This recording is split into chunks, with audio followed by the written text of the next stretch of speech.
Surprise, surprise, we've got another Toughbook.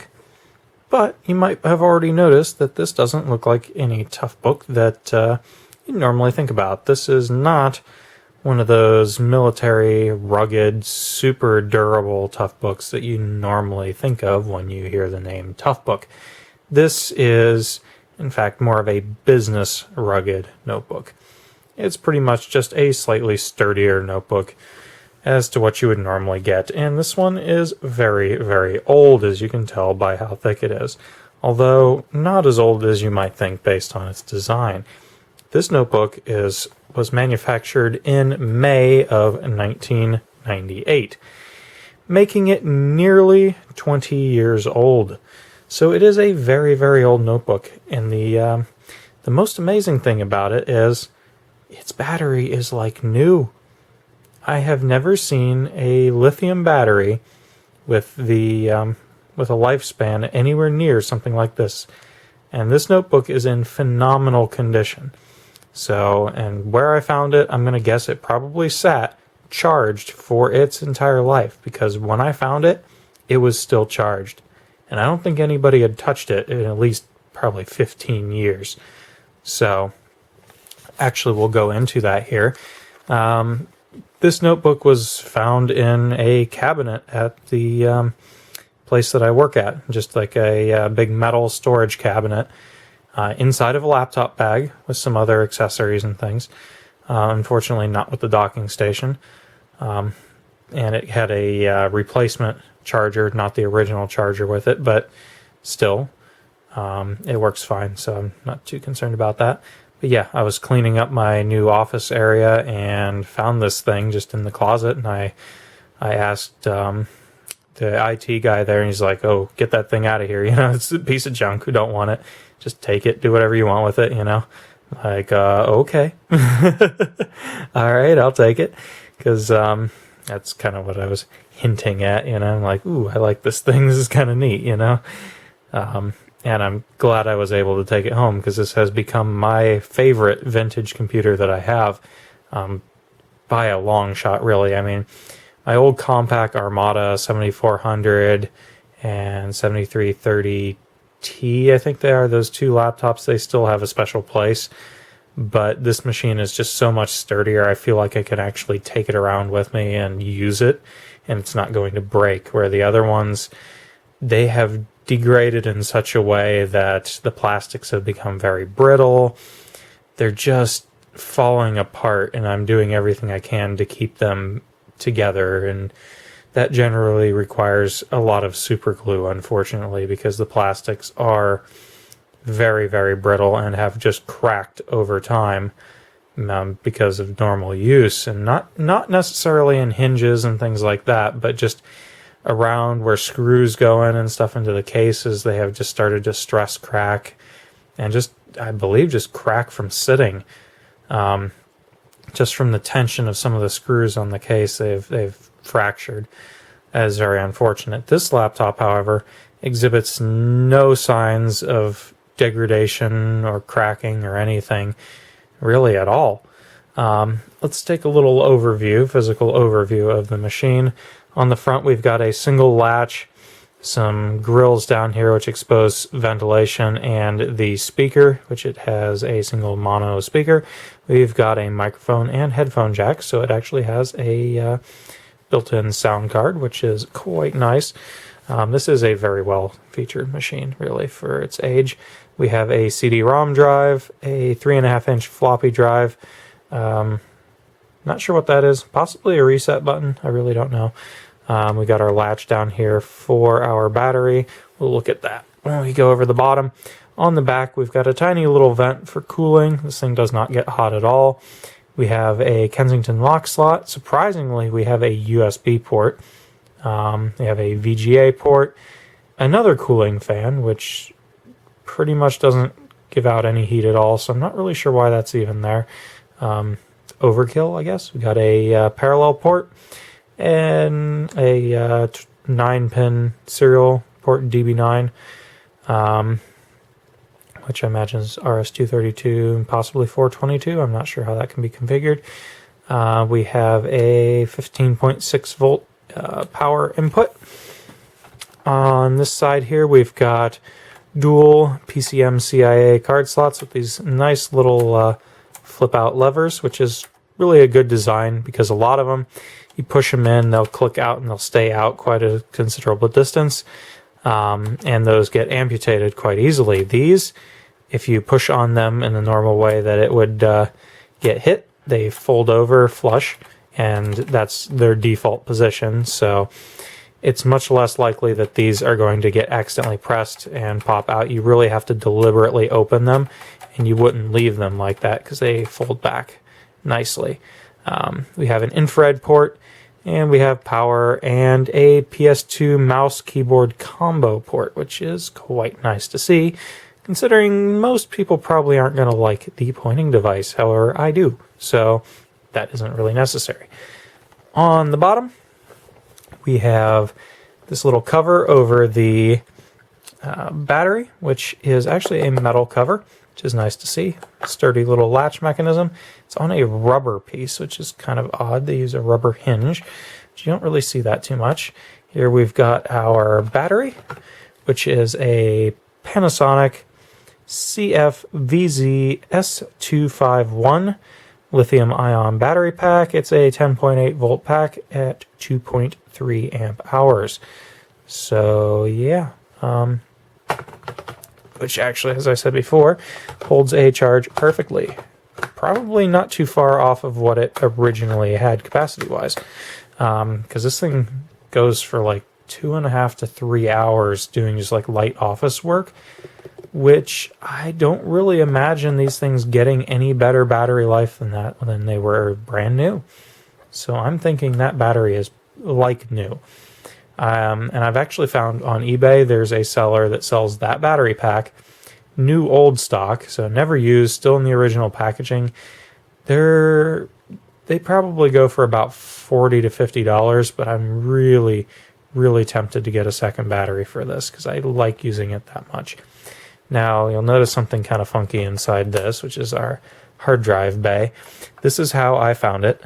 Unfortunately, the little gel-mounted caddy is gone, and yeah, that's how it's mounted in there. There's whatever the heck this is, some sort of squishy foam thing wrapped in plastic, and what appears to be a cotton ball that somebody has just unwadded and stuffed in there, which bed's probably been like that for 18 years or something, so I'm going to leave it like that. I have, however, replaced the hard drive because it had a 2 gig drive in it, which worked fine, but I decided to upgrade it to a 4.86 gigabyte drive, so basically a 5 gigabyte hard drive, which it's still a bit small. I'm thinking I may want to upgrade it to like a 20 if it'll take a 20 gig drive. I don't know if it will, considering this is a Pentium 233 machine. May or may not like going that big, but yeah, actually if you look at this cover here, it gives us our manufacture date here, which is May 23rd, 1998 is when this was manufactured. And it appears that the case is mostly plastic on this. However, the lid is like mostly metal. The lower case is plastic. This is PC plus ABS plus GF. So I'm guessing polycarbonate and ABS and whatever GF is. So this is actually a pretty darn sturdy material. Much less brittle. It's got that weird metallized coating, and it looks kind of weak, but it's actually a very, very solid, fairly flexible material. The whole thing, I actually thought it was metal before. I thought the bottom part was magnesium because it feels like those magnesium case laptops. It has that kind of cold texture, and there's a few places where the paint's chipped and it's metallic underneath. The thing is, this stuff is plated, metallic plated all the way around, even under the paint. So if the paint chips, it leaves the metallic coating. So yeah, it is actually plastic. You can even see on here in a few places there where it's chipped, it is showing the metallic coating underneath, which really is the only physical blemishes on this. Are a few minor wear marks and chips, but that's to be expected for a machine of this age. It's honestly really, really good condition. But yeah, the majority of this machine is a polycarbonate ABS mix and is extremely, extremely durable. We do have a docking connector on here. Unfortunately, I do not have the dock for it. And underneath this cover is our CPU heatsink, and the processor is actually socketed and upgradable. I believe it's a standard desktop chip. I did try sticking another chip in it just to see if it would work, and I could not get it to post. However, it did not seem to hurt the machine at all because it worked again after I put the original chip back in. So either it just wasn't compatible with that particular chip, or who knows. But I didn't look into it too much. I've seen somebody who has upgraded one of these with an AMD processor, and like somewhere in the range of quadrupled the speed of it. But frankly, the Pentium 233 in here is more than adequate for Windows 95. Let's go ahead and boot this thing up off of its internal battery. The display on this is in just gorgeous condition. It really is. It looks a little bit washed out on the camera, and it looks kind of like it's brighter at the bottom, but I assure you it is not. It is perfect in pretty much every regard. There are no dead pixels, no stuck pixels, no bright spots, no dark spots, no backlight bleed. It looks immaculate for a Windows 95 era machine. This technically would have been Windows 98 era, but it was sold with Windows 95, so that's what I put on it. Keyboard. Let's go over that. This is one of the best laptop keyboards I have ever used. It has good key travel, a nice tactile feel to the keys. I have apparently launched some sort of registration wizard by doing that. I'm not sure what I just did. Oh, I hit a key when I was in the start little splash screen for Windows 95, which I like to just leave on there because it reminds you every time that it's running Windows 95. It's like, hey, I'm a new computer. It wishes. But yes, excellent feeling keyboard, good tactile feel, pretty good layout. One minor gripe, they put the delete key there. Yeah, that's a little annoying, but how often do you really use the delete key? I mean, it's alright. I could happily type all day long on this thing, and matter of fact, I probably will at some point. I'll probably end up using this for writing papers and things for work. Arrow keys are also in a decent position. They're a little small, but for a machine, this is like a 12-inch laptop. It's pretty small. For the size of it, good keyboard, good layout, good placement of the arrow keys. Let's go on to the pointing device, because this is the most interesting part of this laptop. Yes, this little beastie here is, I believe, a Logitech trackball. It is one of the best pointing devices I've ever used on anything, honestly. It's very responsive. I know B. Bishop PCM, he did a review of the Mark II version of this laptop. This is the Mark I with the Pentium 233. He had the one that was a Pentium 2 266, I think.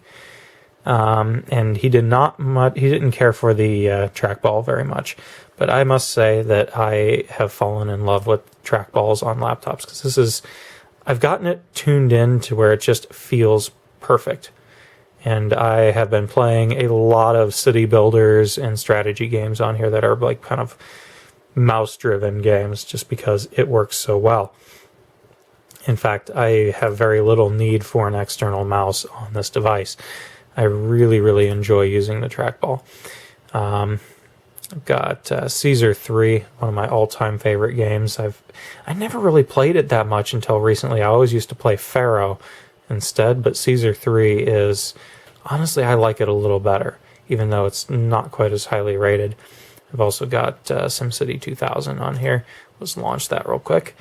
But yeah, this trackball is just fantastic feeling. It just glides, you know, and that is partly due to the sapphire bearings inside of it, which I will show you in a moment here. So yeah, Here we go. We got SimCity 2000. Let's go ahead and load up Splubville, which is my city. And yeah, I've been playing around with this a little bit, to say the least. Yeah, it runs SimCity 2000 perfectly, which is to be expected. Basically anything can run SimCity 2000. Let's go ahead and exit and save changes. Okay. So yeah, I'm not going to go over much in the way of performance on here because it's pretty much what you would expect from a Windows 95 era machine running a Pentium 233. It's got 64 megs of RAM, so enough for Windows 95 and pretty much anything you'd want to run on Windows 95.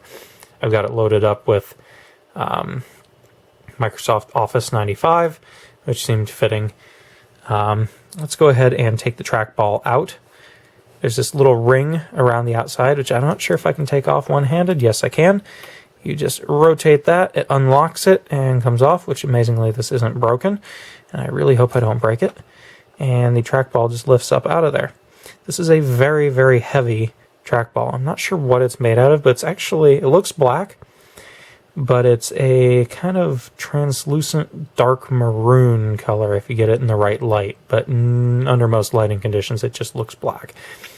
Down inside here you'll notice there's actually not any wheels that run on this. It runs on small red synthetic sapphire bearings, which leads me to believe that this is a Logitech trackball, and it is an optical trackball, which is probably that's its saving grace. That's why it's so smooth. You can see there's some optics going on down inside. There's a little reflective plate. I'm not really sure how this works, but it is definitely not one of the rotary encoder based trackballs. This one is definitely an optical based trackball, which is quite surprising to see for 1998.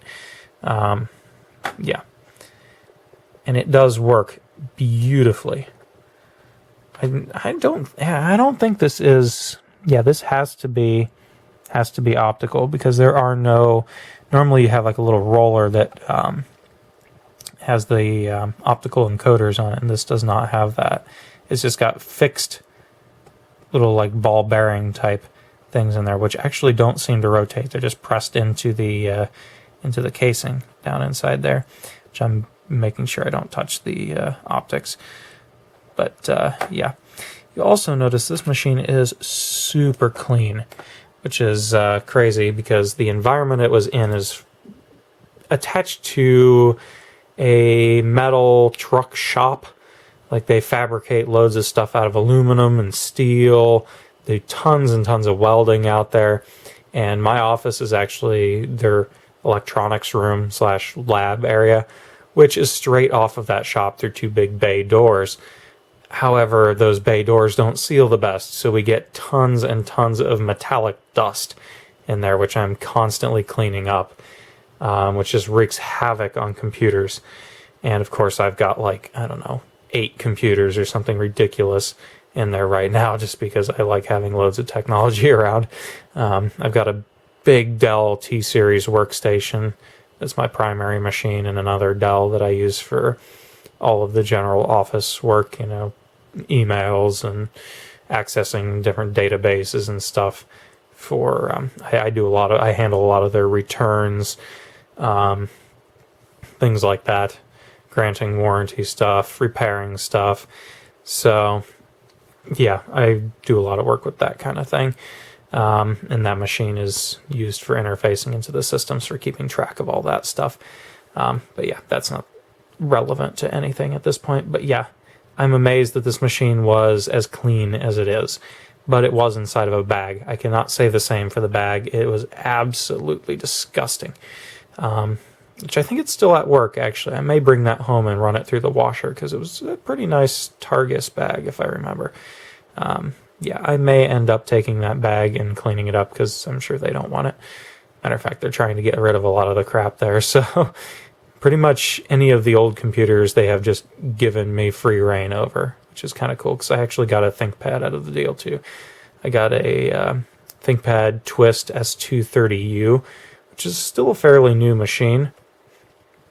I got it out of their computer graveyard, which it was just destroyed, but I've patched it back together enough to make it a usable machine. And I mean, it's a ThinkPad, so those things can be destroyed and tacked back together, and they just keep working. So it's still a good machine. It's just really, really worn out. But I like it because it is. Because I don't feel like I'm going to break it. I don't feel like I don't have to worry about damaging it. So I can chuck it in my trunk and it's fine. I know it's not going to get hurt. So, or if it does, I don't really care because it was free, So, but yeah. Anyway, that's pretty much all I've got with this machine here. I've just absolutely fallen in love with it. It is a lovely, lovely little Windows 95 machine, and the CF-45 seems to be kind of the forgotten Toughbook. Nobody seems to really realize that these things ever existed. And that's kind of sad because it's a fantastic laptop. I highly suggest if you're into vintage computing, you pick up one of these because these are really, really cool machines. They're not like a really oddly different machine. They're just kind of a run-of-the-mill looking machine, but they are so sturdy and robust and reliable. You really can't go wrong. Like if you're going to look for a Windows 95 laptop to do some old vintage gaming and stuff on, this is it right here. This is it. I mean, if you like trackballs especially, you really can't go wrong with this machine. Anyway, I will see you guys later. And until next time, take it easy, guys.